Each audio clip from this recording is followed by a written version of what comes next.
the verse Okay. again. I'm aware of all of these arguments because I myself used to make them, I'm gonna let but I no longer I'm make gonna let those. Jeremy Wong. You've been sitting there for a bit. You're the dear brother in Christ that I was going to replace in the debate. What's your view on this, and what's your take on what's being said so far, sir? I don't know. It sounds like he's been using the law of agency so much, actually abusing it. But what would you say, David, if I can show Mhm. you that God Himself calls the angel God? Would you believe that? Would you believe God's testimony that the angel of the Lord is God?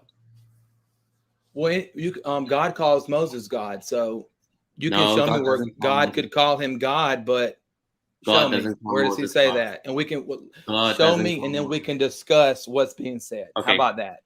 Yeah. Let's go to Bible Gateway. If you have, go to Genesis 28, Genesis So 31, and Genesis Genesis 28. 35. 28, 31, and 35. Let's go through it. Where? Okay, I'm in Genesis 28. And All what right. verse in there? Okay, Genesis 28, you know the story of Jacob's ladder, Oh right? yes, Verse yeah, 12 onwards and verse 13. You see verse 13? And behold, the yes, Lord Yahweh stood above it and said, I'm Lord God of Abraham, God of Isaac, right? yes, So you agree that the Lord stood above it and Jacob saw the Lord Yahweh. yes. That's what it says. Okay. It says, "Behold, Yep. Yahweh stood above it Yep. and said, I'm Yahweh Elohim of Abraham." Perfect. And verse So this 16, is the. Jacob says, Go ahead. verse Sorry. 16, verse 16, surely the Lord is in this place and I did not know it. Right? Yes, Jacob said that. And then what did he do? He named the place Bethel.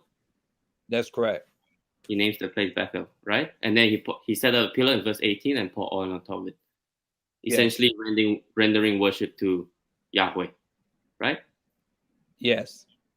All right, go to Genesis 31. 31. Okay. It's the same story, right? Same story. You agree that it's Yahweh who Jacob worships to and saw. Yes. There's no angel there, right? In Genesis 28, there's no word angel there, 21. Well, yes, it's saying that Yahweh was right? Okay. manifesting and appearing. So yes. Yes. Okay. So let me get the verse correctly here. Sorry, it's quite early here. Genesis 31. Are you there?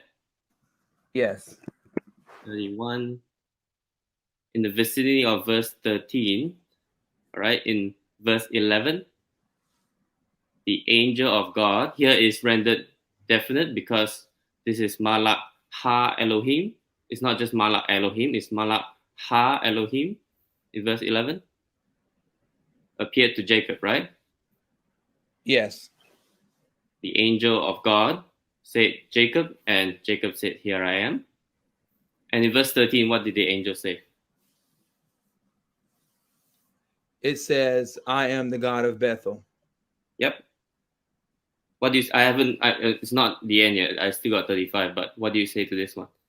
If the angel of God says, "I am the God of Bethel," where you anointed the pillar and you made a vow to me, what would you say to that?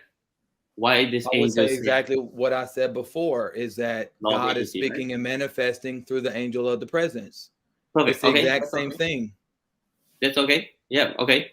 If you want to claim law agency there, if does the sender calls the agent by the sender's name? Does God call the angel of God himself? Let's say You said I this. send, let's say I send Chris to do something for me. Can I call Chris? Chris, hey Chris. Oh, can I call Chris Jeremy? Me? Hey Jeremy, can you do this for me? Can I say that? I wouldn't say that. Yeah. Okay. I wouldn't call you that. But I also Sure. recognize that we're trying to what ultimately what we're all trying to do is we're trying to understand how the creator of the universe, the supreme intellect, divine being, the Father of Jesus Christ, how he manifests himself, and how many of them, Whoa, or how many whoa, of him are whoa, there? whoa, whoa, whoa, whoa. One, two, In or verse three. 16. So when we come to analogies like this, I mean, obviously, if you come to me, I know that you're not I know that you're not Chris, but now if we're speaking of angels and deities, it's a little bit of a difference, in my opinion. Oh, hold on. In Genesis 28, who was there? Yahweh, right? You agreed to that. Yes, Now and it's the same Yahweh that's speaking to Jacob. That's why the angel of God. That's why the text doesn't have a problem saying that this is the angel of God who appeared to Jacob. And anyway, let's go to Genesis 35. All right, this is now Yahweh speaking. Genesis 35, verse 1. Can you read that for me? Yes. And God said to Jacob, go ahead. God said to Jacob, arise, go up to Bethel and dwell there and make an altar unto God that appeared unto you when you fled from the face of Esau, your brother. There we go. So now God, you agree that this is Yahweh, right? God? Elohim. Yes. Now he says, go up to Bethel and make an altar there to who? The God that appeared to him. Yeah. So why can't, so now the law of agency is broken now. The sender can't call the agent by the sender's name. I can't call Chris by my name. Hey, Jeremy, can you go do something there for me? I'm talking to Chris. I can't say that.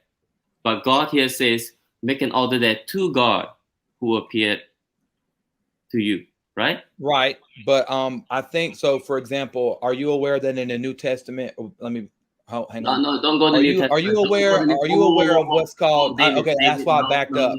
Are you aware? Answer my question. Are you aware of something called Iliism? I don't know. You know what Iliism is? Okay. So let me finish.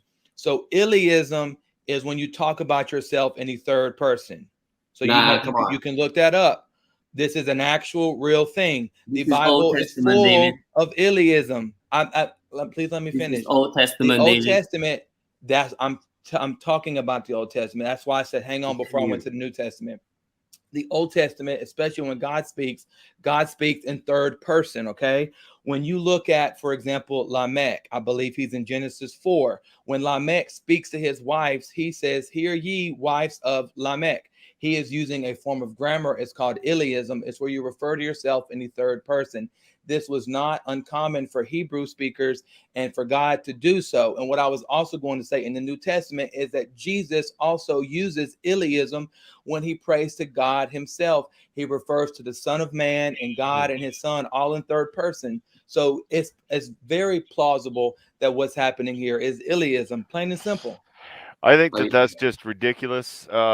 But we do have another person coming up to the panel now. Brother Chris, if I just may, brother. Yeah, go ahead.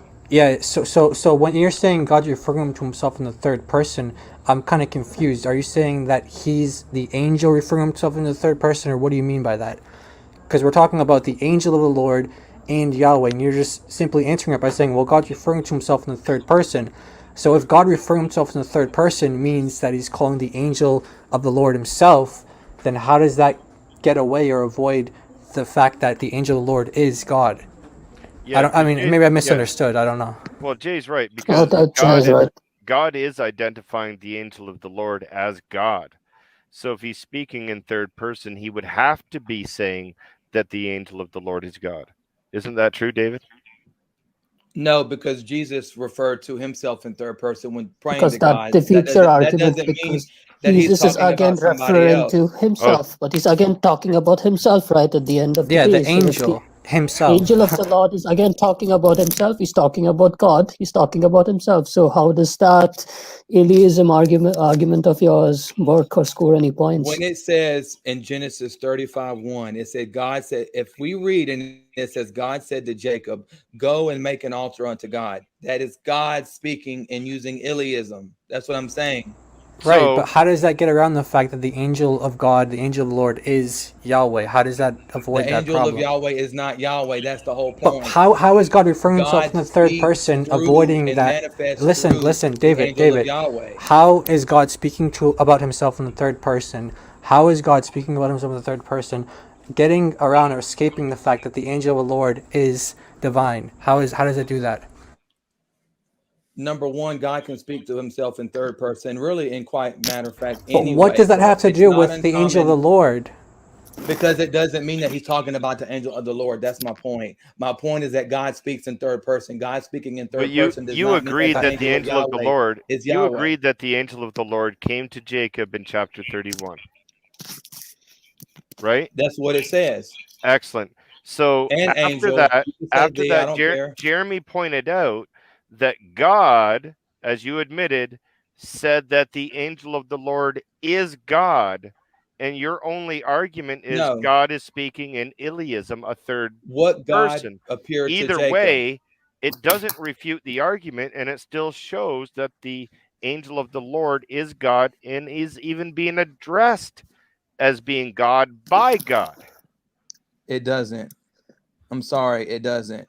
Because number one, the God that appeared to Jacob is Yahweh, not the angel of the Lord.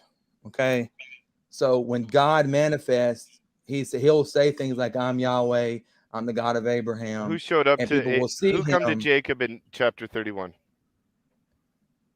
Let me go back to it. I just want to make sure I read it exactly as it says. It says the angel of the Lord called to Abraham, called to Jacob twice, the first time and second time. It's actually Yes. angel. So God. Angel of God. So number one, Angel of prior God. to this, we know it was Yahweh that's appearing and speaking.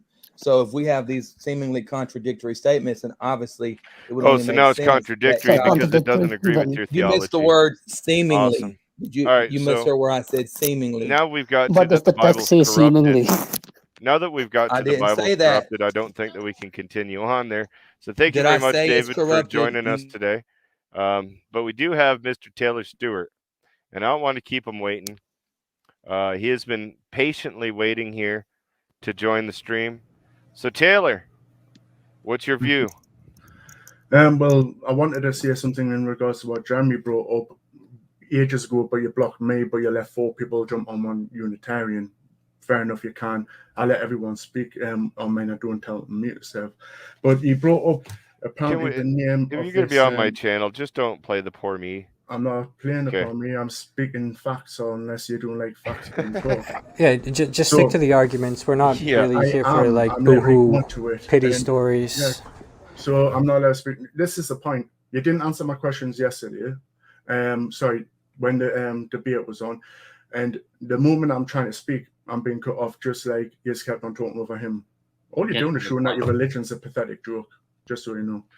Get to So the do you point. have an actual statement, I or are do. you Yeah, just going to I've keep written it crying? down. I've written it down. Excellent. He literally said that the angel is called God. There's no problem with being called God because God calls people gods and sons of the Most High, but you never see that angel ever called explicitly Yehovah. Literally the name Yehovah, not God, Yehovah. Exodus 24:1. Exodus 24:1. It doesn't call him Exodus Yehovah. 24:1. Yeah, it doesn't call him Yehovah. Well, hold on. The context is Exodus 23:20 onwards, all the way through to 24:1. In Exodus Right. 23, what does Yahweh, Yod-Heh-Vav-Heh, says he was sent? An angel. Exodus 23:20. Didn't say that he's the angel. Yeah, no, we don't believe we believe there's more than one Yahweh, okay? But we're not debating the Trinity now, okay? So don't say that the angel of Yahweh is himself Yahweh, all right? I didn't say that. Let's go to Exodus 23:20. Who does Yahweh or who does God say he was sent? An angel, not himself. An angel who Mhm. Okay, what else does what kind of prerogatives does this angel have? To my knowledge, he puts his name in him, so therefore he doesn't have the name. Prerogatives. Okay. Yeah, he's It's able okay to do now. things that God says. What kind I've of got no problem with that. responsibility does he have? Does the angel have? Well, God can give anything over to people in authority. Come on, answer the question in Exodus 20. Just go to the anything Bible. that is of God. I've just said it about 3 times. He's able to do anything of God because God gives him it. Just go to Exodus 23 onwards. Verse 20 onwards. That's why this guy's an idolater, by the way. You guys just heard it. Yeah. Yeah. You Of heard course it I am. shortly. Yep. But look, what does in verse 21? What does it say? Exodus 23:21. Just 23, 21. Yeah.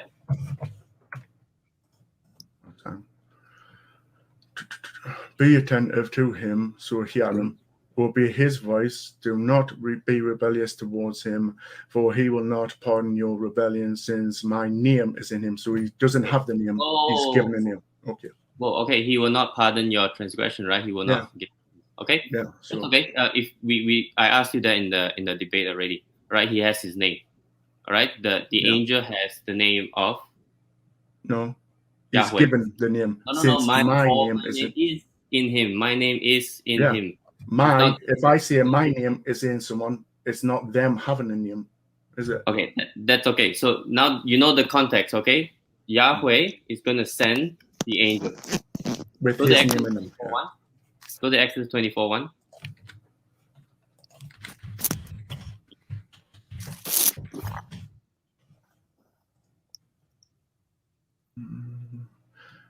Then he said to Moses, "Come up to Jehovah, you and Aaron, Nadab, and Abihu." Who is the he? Can I read? Why the Trinitarians love cutting off in the middle of verses? And 70 of the elders of Israel, and you shall come up. You shall worship at a distance, right? Yeah, who is speaking this sentence here? If you go, I think it's. Well, it doesn't say explicitly in this verse that you've told me to go to who's speaking. Come on, go to the context. You have the context, right? Well, the other one that told me go here, it doesn't say who the he is. But you have to show me where it says the he is. He doesn't want to read the context.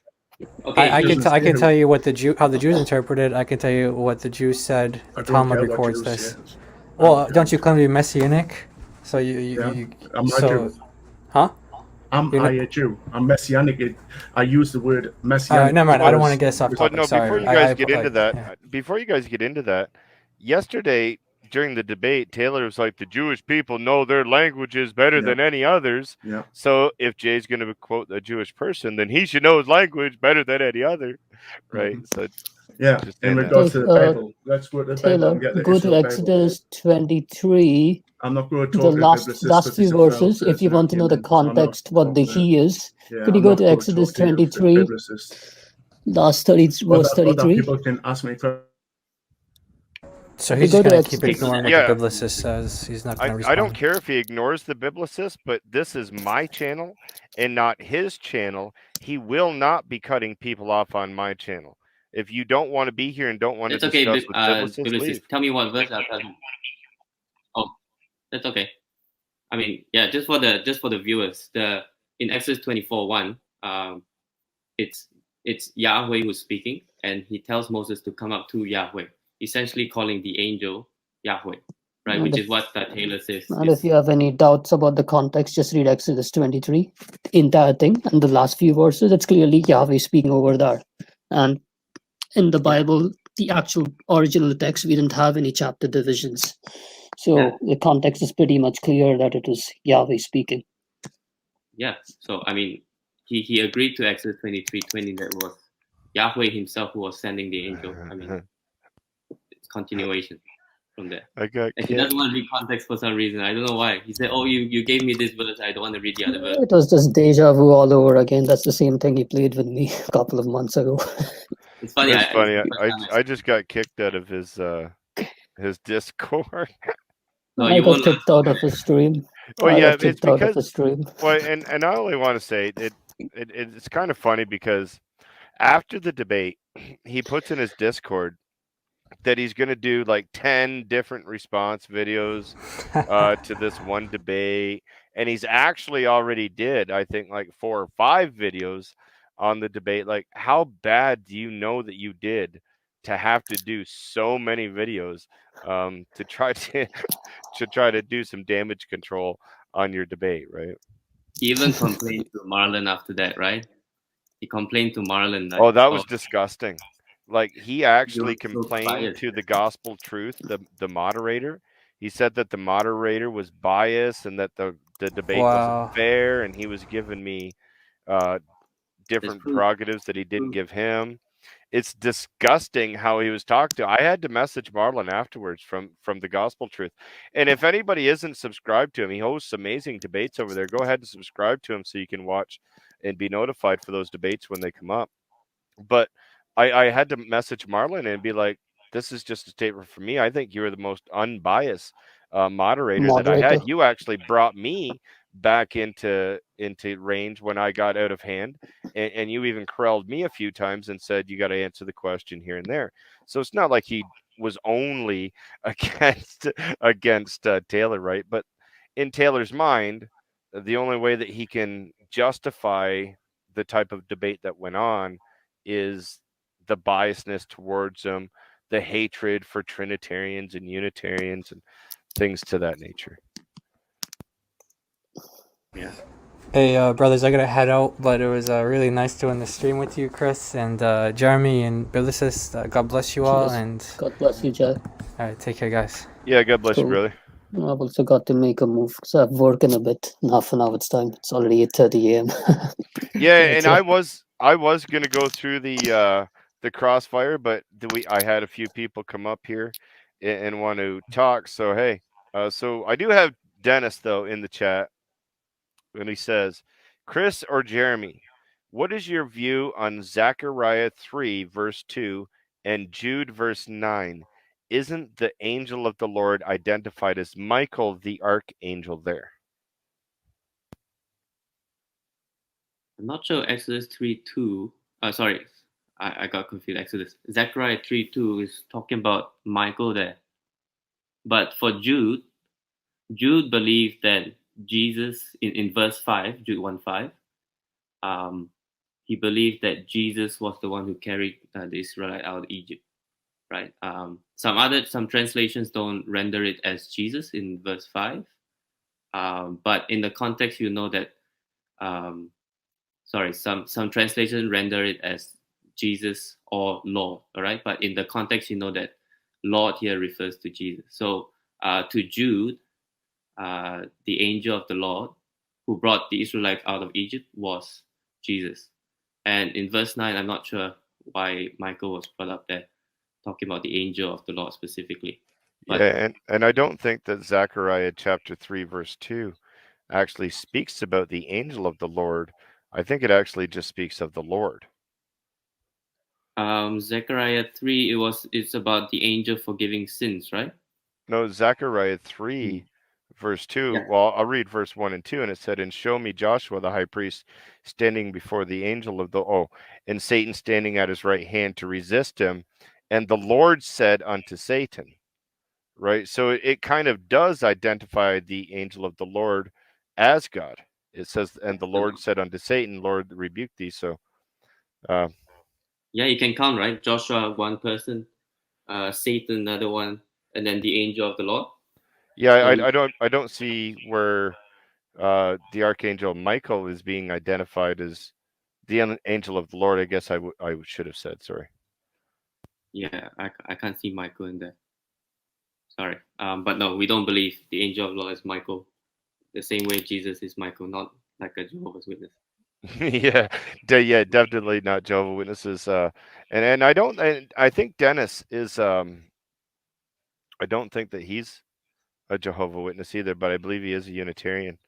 But other than that, I was going to go through the crossfire, but I think I'm going to set that up at a different day, maybe next Friday, because I do work 48 hours a week.